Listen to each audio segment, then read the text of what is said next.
On today's episode of Mojarto on Art, we dive deep into the rich heritage and folk art of this country. On our Mojarto segment, we meet two artists who are inspired by nature, well in their own way, and we give you a list of all the upcoming events in the country. All this and more on Mojarto on Art.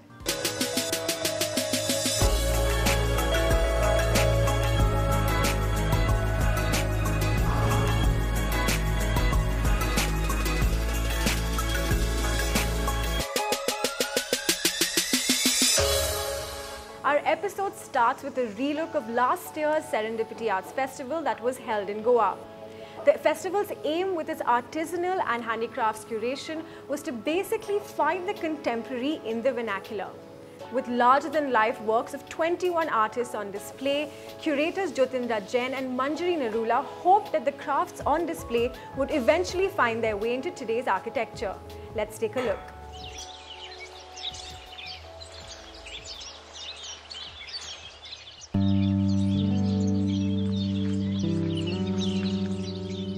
The artistic potential of our traditional crafts and textile techniques was the idea that drove two eminent curators as they worked with craftspeople across the country to create one of Serendipity Arts Festival's most striking component, its section on folk art. In post-independence 5-year plans and policy making, we have and in terms of patronage of government, etc., we have merged what we might call folk art, which are different than crafts. Crafts are generally manufactures, whereas folk art has a possibility of individual expression of within a given iconographic or other framework. Normally when you talk about craft, you talk about a bazaar. So we wanted to bring it away from that. We wanted to put it into a space where the expressions, the contemporarity, the skills and all of that come through. And so we chose 21 craftsmen from across the country and we gave them all a challenge to say that you have the skills and you have this great tradition, but we need to take you beyond. We need to take you into a space which is beyond all of that. We decided on the 6 artists in the folk tradition. There are 3 textile designers. There is 1 shibori person. There is the mulela who you've seen in this exhibition. There's a sanji person, 2 sanji people. So there are 21 of them. And they've all done work with Jyotindra and I, both requested them to do, to make it a little larger than what we are used to. So when you see the sanji, you can see that it's not just a little thing, so we've taken it to that other level, and like that with the other crafts as well.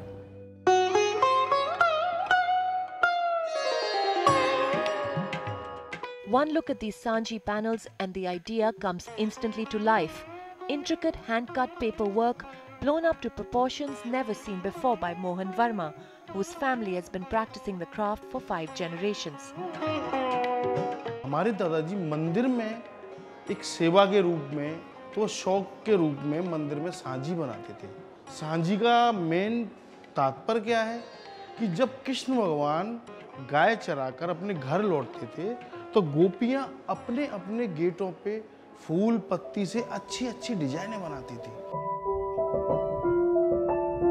The play of light on the Sanji panels resembles Ajali work seen in Indo-Persian architecture, and to elicit that connection between folk, art and architecture was part of the idea in both the Sanji panels as well as the clay and bamboo work from Sarguja done by Sundari Bai, who carries the legacy of another well-known folk artist, Sonabai Rajawar.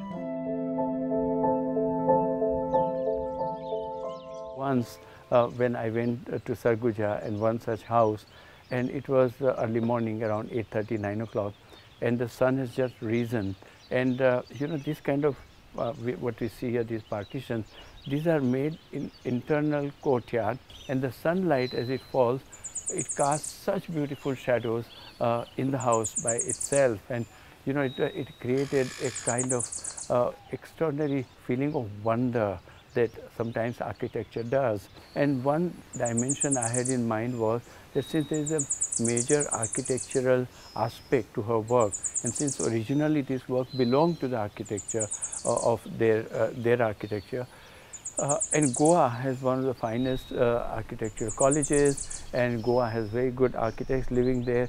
So I wanted to introduce to them also as a possibility to imbibe in contemporary architecture if they want. The idea of the contemporary in folk art worked at many levels: to create new art, to help evolve traditional techniques, and to focus on the livelihood issues of these folk artists.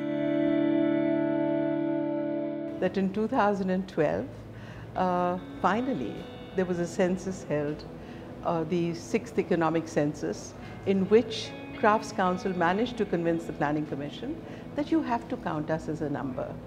And we have managed to get into that, and we are being counted now in the GDP of the country.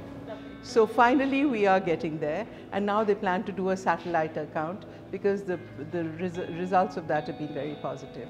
Yes, but also what is very important for us is that this craft that we've sort of shown you in this exhibition here should be taken back to architecture, through interior, through design. So we are hoping that through this, through Serendipity, we will be able to bring those architects and design students and designers to now take this into places where they belonged in the past.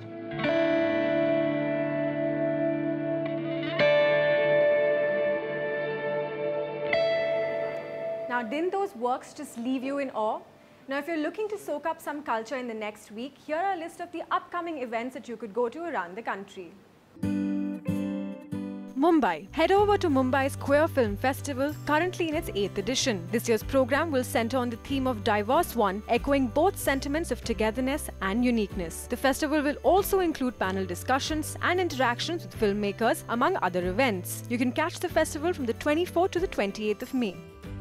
Kolkata, an exhibition of some of the most talented printmakers in Indian history. The works on display will cover a range of different print formats, from the coloured and almost comical caricatures of Indian society by Gaganendranath Tagore to the stark, thick black lines of Rani Chanda. The exhibition promises to exquisitely showcase the versatile art of printmaking. The exhibition is on till the 30th of June. Pune. You can catch some great music with Gigabyte featuring Tal Inc. and Friends. The band aptly named Tal Inc. and Friends is a brainchild of Varun Venkat and comprises some of the best musicians in the country, playing traditional Western African songs in a contemporary funk and jazz style. You can catch the gig on the 20th of May at 12:30 p.m. Delhi. Head over to Odd Bird Theatre to catch Love Proof Rock. Love Proof Rock is a movement theatre piece derived from T.S. Eliot's poem, The Love Song of J. Alfred Prufrock. Written at the dawn of the 20th century, the poem examines the disillusionment of a man with the times he's living in. Performance is on from the 27th to the 28th of May. If you would like your event to be featured on the show, write into us at onart@ndtv.com. After the break, we see what's new in the world of Mojarto. Don't go anywhere, we will be right back.